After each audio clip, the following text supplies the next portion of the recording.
coach, Mikey Varas. Whenever you're ready, we can start. Mikey, thanks for your time today. How much do you guys use how last season ended as motivation this week? It's a new season, and we're in a different type of battle right now, which is how do we find that consistency to put as strong a second season together as possible. So that's the 99%. As a competitor, though, you never forget. You never forget these things, right? And you carry it with you for the rest of your life. So there is also just a little extra nugget of feeling in terms of, yeah, you want to prove yourself against a very, very good team who obviously knocked you out last year. Did anything about that match reveal anything about Vancouver that could be utilized this week? The key for us is to make sure that we don't force things inside against them. They're just a very aggressive midfield, and they came out and kind of were just really physical with us and really took away those central spaces. And so how well we're able to use the wide areas will really dictate how successful we can be in the game. How important is it to enter the break on a positive note? The most important thing is that we put together a strong performance, I would say. So that's number one, because this is a barometer test, and that's what it is at the end of the day. It's going to have a playoff feel to it because it's a play and then we all go on break, and we are all up for that. We love that pressure, and we're going for the win. That's what we do every single time. But at the end of the day, if we win, it doesn't mean that the rest of the season is going to go flying. You still have to do a summer preseason, and you have to make sure you actually get out of the gates well in the second half. And the same thing if you lose or draw. So the most important thing is that we put together a really positive performance against a top team, and that we show that we can compete. Mikey, what's something that you feel or want to see the team work on, especially on set pieces? What do you mean? Just based on how last game, just set pieces in general, and just on the defending on the long balls as well. Yeah, we've talked about it a lot.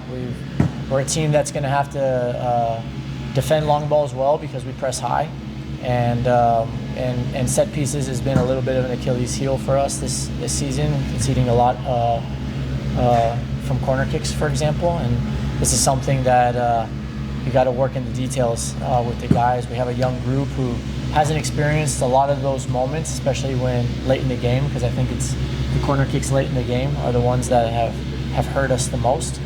But the bigger thing is not just those details; it's just how we close matches. We've dropped too many points in 80 minutes and 90 minutes and later, and we're not afraid to admit that. We know that we can clean up some things to make those games more clear. And at the end of the day, if we do that, we're going to be a really competitive team. Yeah, and a couple of weeks ago, Manu Dua was announced to be in the Ghanaian national team for his first call-up against Mexico tomorrow. He was here at training. Do you have any insight on what happened there, or is he going to report with them, or is he staying here? Yeah, I don't know what the final decision from Ghana has been, but Manu is a very important player here. He's a player who's fundamental to our success. He's a player that we see making it to the biggest leagues in Europe one day, and those type of important players, they don't get released outside of international windows. What are the potential pros and cons of the break coming up for your team? The only con I can see is if you don't utilize it well, right? Because if you turn off too much, and it takes too much for you to get your engine started, that second half of the season is going to fly, especially with how congested it'll start. The pros are we get a chance to reset, reload, and shoot ourselves out of the cannon. In a moment, the first half of the season that's been really difficult with a short preseason, with a CONCACAF run, with injuries, with red cards, with results not going exactly how we would want them to go. So it gives us a chance to reset, get people fresh, and then work on the details that the first half of the season has basically told us. Get these right, and you'll be more competitive. Do you feel like it could give you a competitive advantage over other teams just by being more prepared coming out, and just the way you had such the short, as you said, this is longer than your off season? Yeah, actually. Yeah, it'll be nice for us to actually get that preseason under our belts. And what I would say is, for us, training really matters. We think we're best when we've had time to prepare and train, and the only thing we'll think about is maximizing that to the best of our capabilities. Mikey, ¿consideras que es una especie de revancho del sábado por cómo cerraron la campaña pasada más importante es que jugamos contra un gran rival que esta temporada lo ha hecho espectacular, muy fuerte, un plantel muy fuerte, un técnico muy claro en sus ideas, un equipo que está volando y nosotros todavía buscando y encontrando nuestro mejor ritmo. Esto es lo más importante y seguro que sí, en este nivel de deporte no se olvida nada. Y cuando hay un dolor de perder un partido tan grande como el año pasado, siempre lo vas a llevar y lo vas a usar como motivación. Me imagino estarás orgulloso de los jugadores que van al Mundial o de los que podrán ir, uno de ellos CJ Dos Santos. Te quiero preguntar cómo recibí la noticia, cómo lo has visto, está seguramente muy contento, cómo te compartió. Sí, él es un momento muy emocionante para él y para su familia. Él siente sus raíces de Cape Verde y fue a un campo de selección y encantó el grupo, encantó el entorno que había ahí. Y bueno, este tren no te llega siempre y menos te vuelve para representar tu país en un mundial es único. Any final questions? CJ ready to go? CJ is available and ready to go. Mikey, win, lose, or draw Saturday in terms of like season goals? Everything still right ahead of you? Anything scratched off the list that you feel like you can't achieve from where the season started to where we are? No, first and foremost, we go for the win. Always we go for the win. That's our mentality every time we step on the pitch. But if that doesn't happen, you got to have an almost delusional belief that anything's possible to make it at this level. And no matter what the result is, whether we win, we won't think it's done. The job is done. And if we don't win, it's just it'll just make more clear what the challenge is the second half of the season. Thanks, Mikey. Thank you. Appreciate it. Gracias. Here, whenever you guys are ready, go ahead. Thanks for your time, Alejandro. You've been earning more trust and more responsibility recently since you come back to the league. What part of your game do you think has grown the most? I just think throughout this recovery, it's been a long 10 months. The patience, just being able to enjoy it a lot. And then athletically, I do feel a little more faster, stronger. There was a lot of hard work in the gym throughout these last 10 months. And then the understanding of the game was just a lot better as well. Being able to see from an outside level to, be able to better my game, even though I wasn't able to play last year. It was a big help for sure. How are you all the way back? How, like, with 1 to 100, how close are you to 100%? Yeah, I would say I'm 100 because I'm back. Obviously, there's still some restrictions, but I feel very good. Ready to help the team in any way possible, and just excited to be back on the field, next to my teammates. Awesome. Appreciate it. It does seem like when you're coming in at half, the team in the last couple of games, the team has a lead or gets a lead late in the game. What is the message from Mikey when you're getting thrown into the game with about 30-20 minutes left? Yeah, just keep the level up. It's always hard to come into a game and being a sub, but you just got to keep the intensity. You got to keep the rhythm. You have to connect your passes and just help the team in the best way possible and try to close the game out, but also go after the result. It's never just defend. It's always go for the result and go for the next goal. But it's just, keep pushing and keep the level up. And you've been here since last season, despite the injury. What do you think have been the differences from the first half of last season compared to the first half of this season? Obviously the results haven't been there, but the work is there, the commitment is there, the play style is there. So we just have to keep going and just keep working, to be honest, and they will come at the end of the day. That's why we come here. We work every day and we give our 100% every day and every game. So obviously at the end of the day, the result is the important thing, but also the way we play and the way we attack things. How do you approach the World Cup break versus getting rest and keeping form over all that time? Yeah, obviously we're going to have a couple training sessions here, so they're going to offer training sessions to keep in shape, keep in rhythm.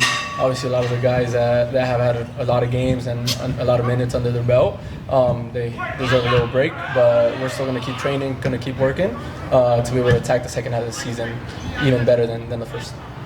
Alejandro, el equipo ha jugado bastante bien en los últimos partidos, pero no ha ganado, le sacan los partidos en los últimos minutos.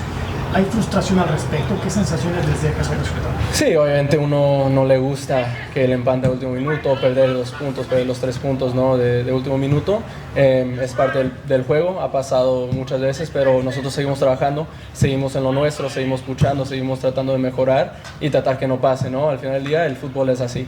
Entonces tratar de ver los detalles pequeños que tenemos que mejorar y tratar de seguir trabajando y puchando para poder cerrar los partidos de la mejor forma. ¿Y tú en lo personal cómo te has sentido con los minutos que has tenido físicamente? Muy bien, obviamente estando fuera de tanto tiempo es un poco difícil, pero gracias al trabajo que hice con el staff médico y el trabajo que hice en estos últimos 3 meses, me he sentido muy bien para integrarme al equipo y entrar de la mejor forma a los partidos. Entonces, gracias a Dios, me recuperé de la mejor forma y estoy listo para seguir ayudando al equipo.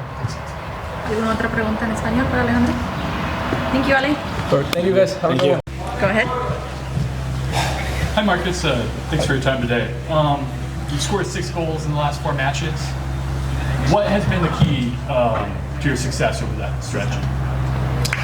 I think I've been finding a good form personally, and then the last couple of games, our play as a team has also improved, creating more chances. I felt like we had a mid-period where we didn't create a lot, we didn't score a lot, and it was frustrating as an offensive player some of these games. But yeah, the last couple of games we play good football, we create a lot of chances, get shots, and then I make sure to be around the box and get my chances. How does the recent stretch compare to some of your more successful stretches in Denmark or Germany? Yeah, one of the better ones I had a good stretch in Germany also. It's just about keeping that going. Now we only have 1 game left, but it's my intention to extend it a little bit. You scored twice against Cincinnati as a forward. How do you process a night where the attack produces enough for the win, but the final is kind of an incomplete film? Yeah, I don't think I've been standing in that situation before where we score with 10 seconds or whatever left, and then we end up drawing the game. It was tough, and I think we thought with that late goal that we got a winner.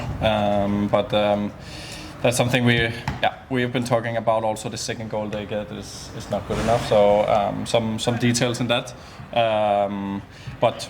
The good part is we had a lot of shots, we had a lot of goals, we had some other chances too. Meeting now, playing against a good team, we will have to keep that level. I'm not sure schools in Europe work the same way, but here it's oftentimes a big test before a long break, like a final or a midterm. Does it feel that way to play Vancouver right ahead of the World Cup break, like a good last test before you guys take some time off? Yeah, it's a nice game. One of the best playing teams at the moment.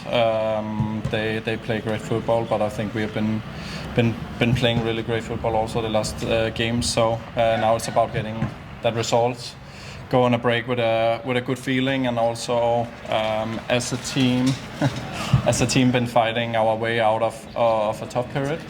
But definitely one of the games that are more exciting going into for the last one. Looking past the game, what are some of the things, pros and cons, of having this break in the middle of the season? We normally go like a full stretch, and you have your ups and downs. Like now we've been fighting our way out a little bit. We want to finish off strong, and then also then give ourselves time to rest a bit.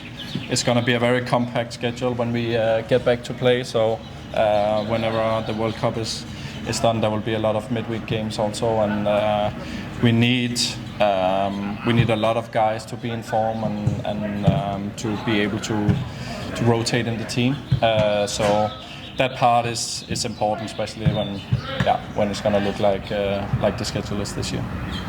Any more questions for Marcus? Thank you, Marcus. Thank you. Marcus.